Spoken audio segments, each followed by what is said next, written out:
A foggy swirl of colors began to settle, softening into a fine pink mist.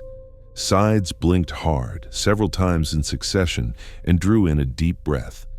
He rolled to one side and pressed his palms to the ground, forcing himself upright. First one knee, then the other foot found purchase on a flat surface. With deliberate effort, he braced on both hands and pushed again until his second foot joined the first. Within moments, he was standing, albeit unsteady.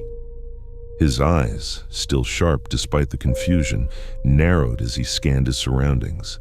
Nothing familiar, no landmarks, only a dense haze of pink, thick enough that he couldn't see more than 10 feet in any direction. To test himself, he smacked the side of his head 3 times. Each thud resonated, each one hurt. He was awake. The fog swirled like a living thing. Sides took a tentative step toward it, intending to push it aside, but as he moved closer, the mist retreated, dissolving just ahead of him. He spun and tried again in another direction, only to watch the same phenomenon play out, always just out of reach, always reforming behind him. Frustration rising, Sides darted left, then right, then forward again, hoping to catch the mist unprepared. Each time it slipped away, reforming as though mocking him.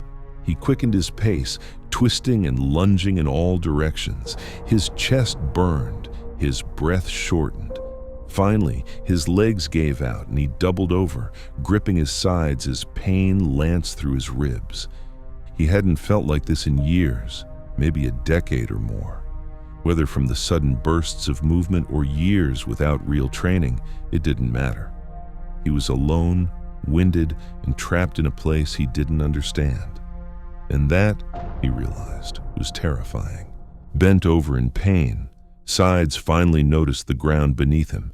It wasn't earth at all. It was a patchwork of cobbled stones, each one damp and glistening as though freshly washed. He crouched lower, studying them. Not a single stone varied from the others. Even their imperfections, tiny nicks and divots, seemed identical, as if stamped from the same mold. He scuffed the surface with the sole of his shoe. The stones had a slick texture, just enough to leave a faint wet sheen, but not enough to send him sprawling during his earlier frantic sprint. He knelt, pressing his palm to one of them. When he lifted his hand, it was damp. Yet when he rubbed his fingers together, they were perfectly dry. He frowned, brushing at his clothing. His shirt, untouched by sweat or moisture, was bone dry. He reached over his shoulder, patting at his back, dry as well. "Where the hell am I?" he muttered under his breath. He stomped once, then again, testing the ground. Solid stone. He closed his eyes, inhaling deeply. Nothing. No scent of rain, no trace of earth or moss. The air was sterile and empty. Opening his eyes, he watched the pink fog churn in wide, hypnotic swirls. Then, faintly, from somewhere far beyond the veil, he thought he heard a rhythm, soft, distant drums beating in steady intervals. He turned, scanning the fog, straining to catch any direction, but the sound seemed to come from everywhere and nowhere at once. Unable to be certain, he chose a direction at random and began to move, hoping instinct would lead him toward the source. Thump, thump, thump. The drums droned on. Like the cobbled stones beneath his feet, their cadence never shifted. No change in rhythm, no variation in tone. Sides marched forward. For all the strangeness of his surroundings, he felt no real fear, only a detached sense of purpose, as though traveling through the mist was the most natural thing to do. The pink fog curled and drifted around him, but his mind was elsewhere, spiraling through questions he couldn't answer.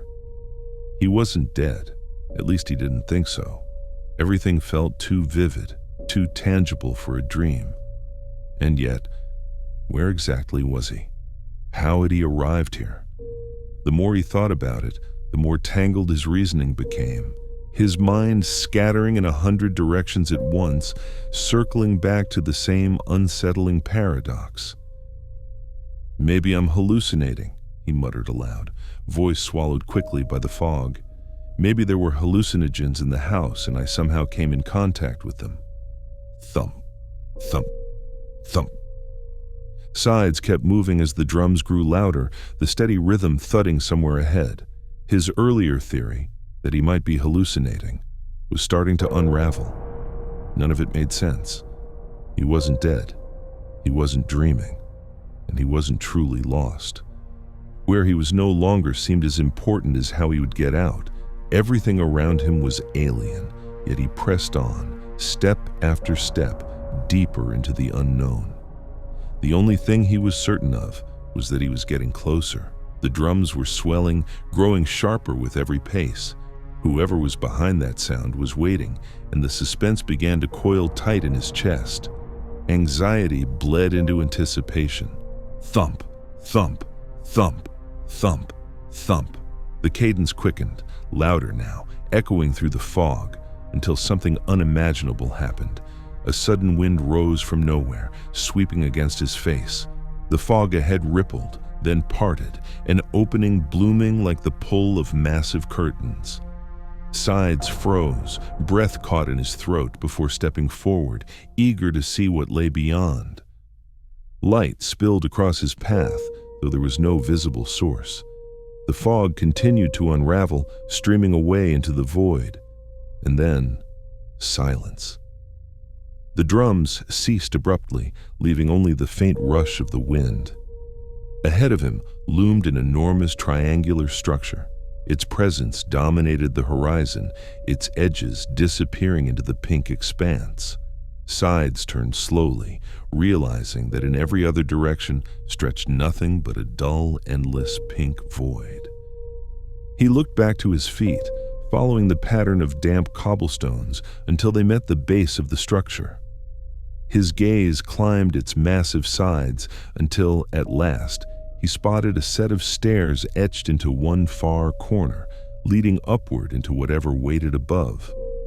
The steps were built from stones identical to those he'd been walking on, only larger. Once again, there was no variation among them. Even the imperfections he'd noticed earlier, tiny ridges and grooves, were repeated here, scaled up in perfect uniformity. He ran his eyes along the massive structure. Though he was no expert in judging height, he guessed the top had to be at least 100 feet above him. Sides started forward, scanning the stones for any sign of life, any clue. "Hello?" he called, his voice carrying into the vast pink void. The echo came back to him hollow and lonely. No response. Closer now, he craned his neck, studying the intimidating climb ahead. There were no guardrails, no banisters, nothing to break a fall or guide him upward. Just an unbroken flight of stone steps ascending into the haze. He felt his stomach tighten but forced himself to move. He set his jaw and began the climb with unexpected resolve. Heights had never been his strong suit, but he shoved that fear aside. He vaulted up the first few steps two at a time, adrenaline pushing him. His lungs soon protested, and he slowed, taking them one by one, steady and deliberate. The higher he climbed, the more the world beneath him seemed to fall away. His heart pounded in his chest, anxiety fluttered at the edges of his thoughts, but another feeling surged stronger, elation. He was close. He was finally going to find out where he was, what this place meant, and why he had been brought here. At last, his foot landed on the final step. He lifted his gaze and froze. Before him stood a smaller structure, perfect in its symmetry, a flawless straight-sided pyramid rising from the top of the platform. Though made from the same familiar stone, its surface was smooth, seamless, as though carved from a single colossal block. At its base, two flat doors met edge to edge, each fitted with a long handle, twin sentinels waiting to be pulled. "Hello," Sides called as he stepped toward the double doors. Silence answered him, but a faint light caught his eye. Through the razor-thin seam where the doors met, a soft glow danced and shifted. At first, the light shimmered high near the top, then drifted slowly downward, sweeping across the crack until it hovered near the floor. It wavered there, rocking gently, as if someone on the other side was carrying a lantern and pacing. Then, just as suddenly, the light winked out. That was when he heard them. At first, it was a low, wet gargling, a sound that crawled beneath the skin. Then came more. Overlapping voices, sneers and growls woven together, a chorus of grunts and ragged breaths. From beyond the doors came the sound of scratching, of nails or claws dragging across stone, followed by a faint carving sound, deliberate and slow. Side's pulse quickened. For the first time since he arrived in this place, terror gripped his chest. A terrible howl split the silence on the other side. Sides flinched but could not move. His muscles locked, every nerve in his body screaming to run, but his legs wouldn't obey. Then came another howl, louder, closer, reverberating through the stone beneath his feet. His heart hammered. The noises multiplied, the howls building into a frenzy, dozens, maybe more, pressing against the doors. He could hear the strain of the hinges, the low groan of stone under force. And then, layered beneath it all, something else began to emerge. The new sound drifted in from far away, distant, muffled, yet resonant enough to bounce off unseen surfaces and ripple through the strange air. He couldn't place it, but it broke his trance. His knees unlocked, and with sudden urgency he turned, scanning for an escape. The stairway stretched behind him, leading back down from the pyramid's peak. Beyond it, the pink void rolled endlessly in every direction. He froze, listening. The echoing sound came again, clearer this time. "Richard!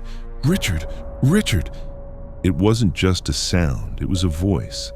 And not just any voice. His chest tightened as recognition struck.